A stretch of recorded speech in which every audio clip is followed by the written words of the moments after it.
అమ్మా గవర్నమెంట్ ఆఫీస్లో date stamp పోయిందమ్మా. Stamp పోయింది. వాళ్ళు ఉద్యోగాలే పోతాయమ్మా.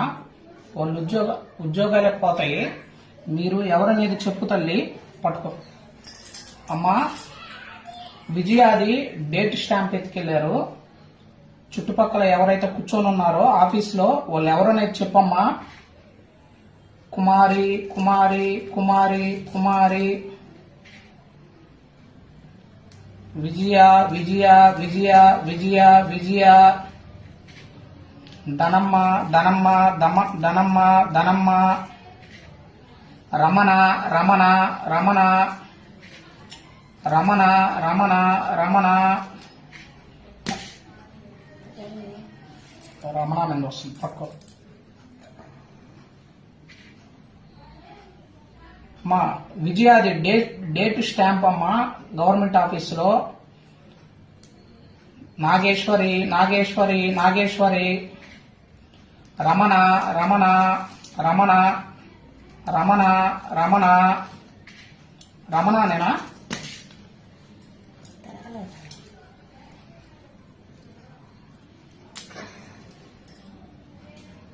పట్టుకో.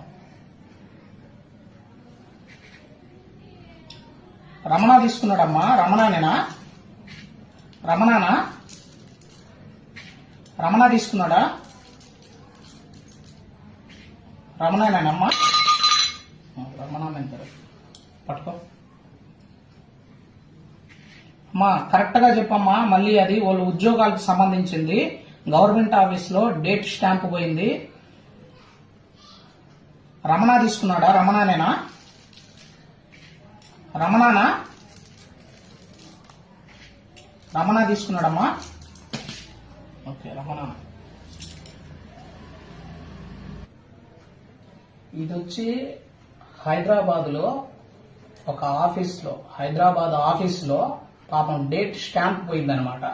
అది పోతే వాళ్ళు ఉద్యోగాలకే ఇబ్బంది అనేసి ఆ కేసు కూడా వేసి ఉందనమాట.